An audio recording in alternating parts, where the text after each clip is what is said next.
Okay, magandang araw sa lahat. Welcome to Yutang Tabunan PH and nandito na naman tayo ulit sa bagong episode ng reaction video. Okay, so eto na nga, remind natin lahat, papakita natin yung video dun sa sinabi ni Sara Duterte sa atin a month ago na tungkol doon sa grand plan ni Tambaloslos Martin Romualdez. At ito na nga, slowly na parang nangyayari na itong lahat ngayon. Although, hindi lahat totally, pero nag-uumpisa ng nangyayari ito, mga plano nila. Okay? So, by the way, in our previous video, Cebuano tayo, pero may nag-request na magtatagalog. So, again, magtatagalog tayo ngayon para maintindihan ng lahat. Okay? So, ito. Tingnan natin yung video kung saan sinabi ni Sara Duterte a month ago yung plano ni Tambaloslos Martin Romualdez. Okay? Pakinggan natin. Okay. Sa politically motivated man, kasi um, dahil Okay, itong video na to, press conference ni Sara Duterte, November 11, 2024. Okay. hindi ko alam kung anong kinagalit ni Lisa Marcos sa akin. Sabi niya, yung tumawa daw ako sa pagsabi ni PRD na yung president. Yun naman yung sinabi niya na kinagalit niya sa akin. So, wala na tayong magawa niyan. That's her personal take and personal feelings. And then si Martin, alam ko si Martin, he really wants to run for president. And if he cannot make it through a popular vote, he'll just do the charter change and run as prime minister. Okay, dyan na lang muna. Okay, ito, maliwanag, klarong-klaro na sinabi ni Sara Duterte. Again, ito, November 11 pa ito. Karamihan sa atin, hindi ito pinagbigyan ng pansin o pinagtuunan ng pansin. Kasi nga, maraming tao nagsasabi na, linilihis lang niya yung tunay na issue, yung confidential funds, o iniiba lang niya yung topic, iniiba lang niya yung discussion. Karamihan sa mga tao hindi naniniwala dito kay Sara, yun ang sinasabi. Ito, pinapakita natin para ma-remind tayong lahat na ito, nakita na ito ni Sara Duterte. Na-predict na niya ito na ito talaga yung tunay na plano ni Tambaloslos Martin Romualdez, House Speaker. Gusto talaga niyang mag-president. Okay? So, anong posibleng mangyayari dito? Andito na yung impeachment case ni Sara Duterte, okay? So, pwede naman maging president si Martin Romualdez na um, hindi niya i-impeach si Sara Duterte. Yun nga, yun yung proposal, yun yung prediction ni Sara na gawing mag-implement sila na yung maging prime minister si Martin Romualdez. Okay? So, most likely, medyo mahirap yung path na yon. Okay? Kasi nga, madami dyan sa Kongreso, madami dito din sa Senado na karamihan ayaw talaga sa ganyang klaseng pamamalakad ng gobyerno. Okay? Um, kasi, yun nga, yung control, parang andun lang sa isa, yung prime minister. So, karamihan ayaw niyan. Okay? So, anong mangyayari? Okay? So, ito na, slowly, parang nandun na sila sa initial plan nila, na nangyayari na yung initial plan nila. So, ito, anong mangyayari? Ngayon, tinitira nila si Sara Duterte or for how many months na, kasi nga, ang purpose nito is to eliminate Sara Duterte. Eliminate in a sense na i-impeach siya, tatanggalin sa pwesto kasi nga siya yung second highest position of the Philippines, the Vice President. And alam naman natin lahat na 'Pag mawawala yung presidente, yung vice president automatically magiging presidente, okey? And alam naman nating lahat na si Sara Duterte ay influential. Malakas talaga ito sa tao, malakas talaga ito sa masa. Kahit hindi yan namimigay ng ayuda, kahit hindi yan namumudmod ng pera kung saan siya pumupunta, dinudumog talaga yan ng mga tao. Marami talaga nakasuporta niyan. 32 million nga yung bumoto sa kanya. 31 million lang yung bumoto sa presidente. Uniteam sila noon. Okay? Even before the 2022 presidential election, number one na sa survey si Sara Duterte. Okay? So basically, given na yan na malakas itong si Sara Duterte. And alam yan ni Martin Romualdez. Okay? Oh, kung nakikita mo, parang pang-apat lang na rank si Martin Romualdez. So President, Vice President, ah, Senate President, and the House Speaker. So pang-apat lang siya. Okay? So, anong gagawin ni Martin Romualdez? Anong pwede niyang gagawin para maging presidente siya? Okay, first, itong ginagawa na nila. I-eliminate si Sara, i-impeach si Sara para mawawala siya sa posisyon niya bilang Vice President at hindi na makatakbo kahit na ano pang posisyon sa government, lalo na ngayong 2028. Okay? Anyway, yung 2028 medyo malayo pa. So, yung ngayon lang muna ang titignan natin. So, ito, file ng impeachment si Sara.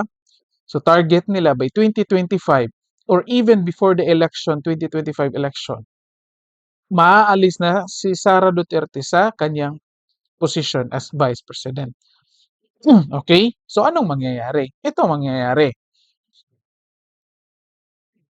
Pag vacant na yung posisyon ng Vice President, yung President, who is Bongbong Marcos, the cousin of Martin Romualdez, ay mag-i-endorse or magre-recommend ng Vice President yan.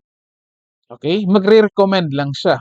Hindi, kung sinong i-recommend niya, hindi yan automatically magiging Vice President. Okay? Yung next position naman, who is the Senate President, hindi rin automatically magiging Vice President. Okay? But, okay, normally talaga, yung Senate President talaga magiging Vice President dapat. Pero yun nga, merong option yan. Yung President, allowed siya na mag-recommend. Okay? ng Vice President niya. Ganon din yung nangyari doon kay Gloria Macapagal Arroyo before. So, Vice President si Gloria Macapagal Arroyo, nawala si President Erap, naging presidente si Arroyo, nag-recommend si Gloria Macapagal Arroyo ng Vice President. Okay?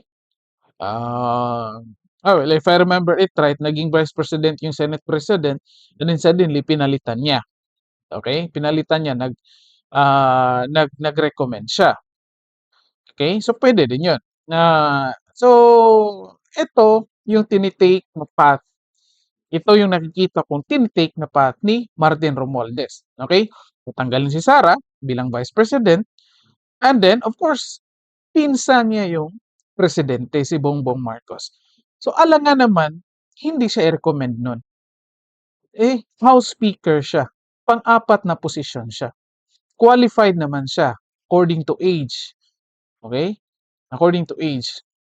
According to educational background. Ganun lang naman yung requirement dun eh. Age lang naman yung problema eh.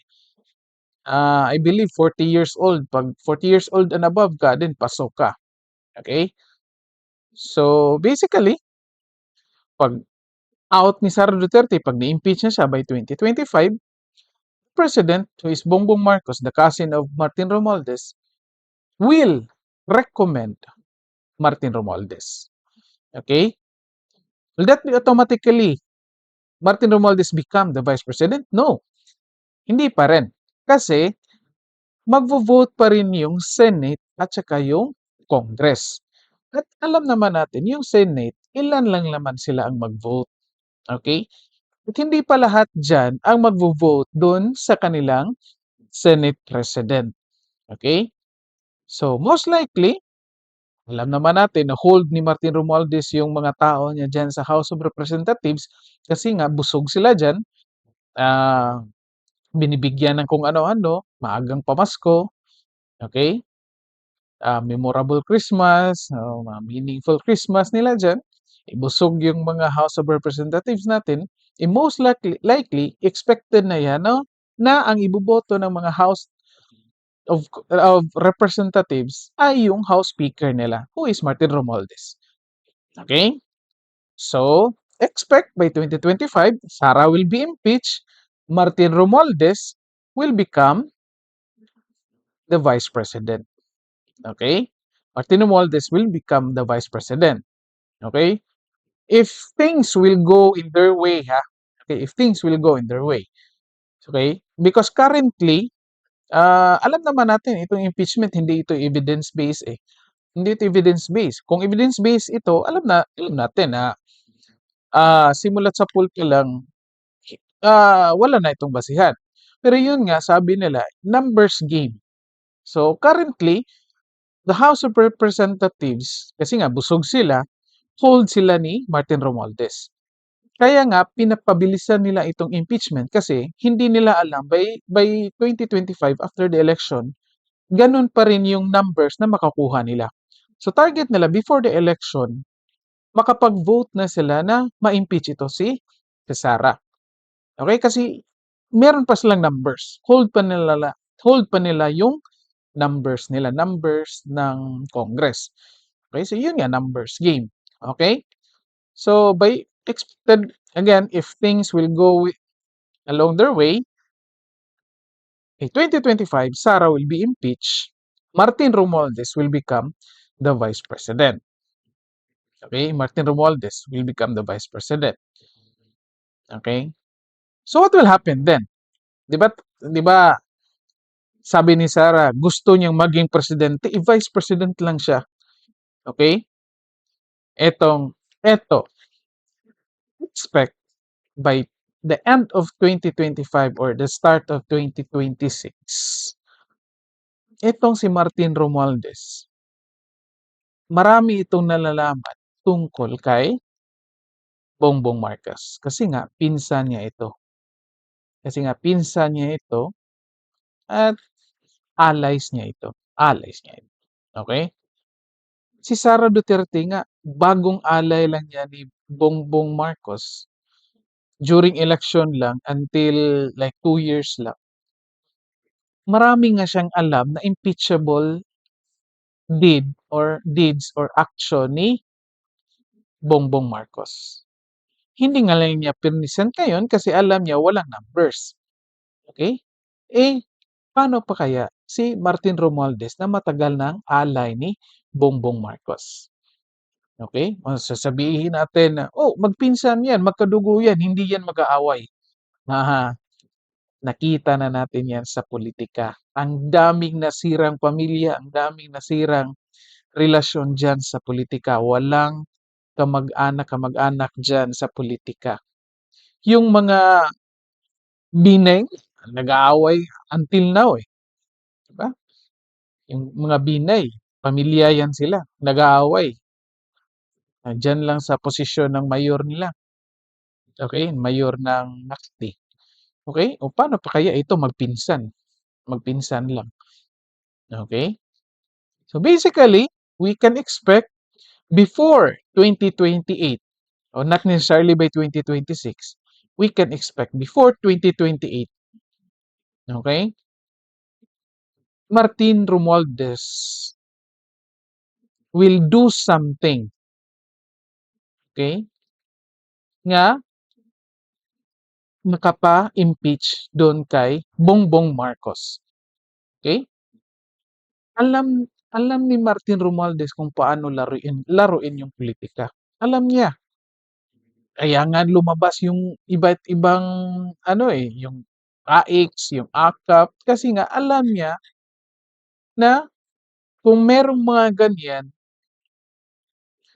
makakukuha siya ng boto galing sa mga tao. Kasi nga, pera-pera lang yan. Okay? Ganon din ngayon sa nangyayari ngayon sa House of Representatives. Pera-pera lang. Okay? Hindi naman maging tanga-tangahan yung mga mga representatives natin dyan kung walang binibigay na pera. Mga matatalino yung mga tao na yan. Pero, naging tanga kasi nga may pera. Okay? At alam ni Martin Romualdez yan.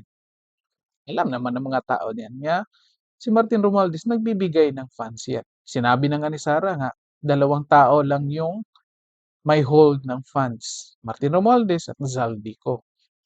Di ba? So ito na, kahit Vice President siya, okay? As long as meron siyang pera, pwede niyang gamitin, okay? Secretly, i-request niya itong mga tao niya sa House of Representatives na mag-file ng impeachment case versus Bongbong Marcos sa pinsan niya. Sasabihin niyo malabong mangyari yan. Hindi yan malabo kasi etong mangyayari. Okay? Whatever is the outcome of the 2025 election. Okay? Whatever is the outcome of 2025 election.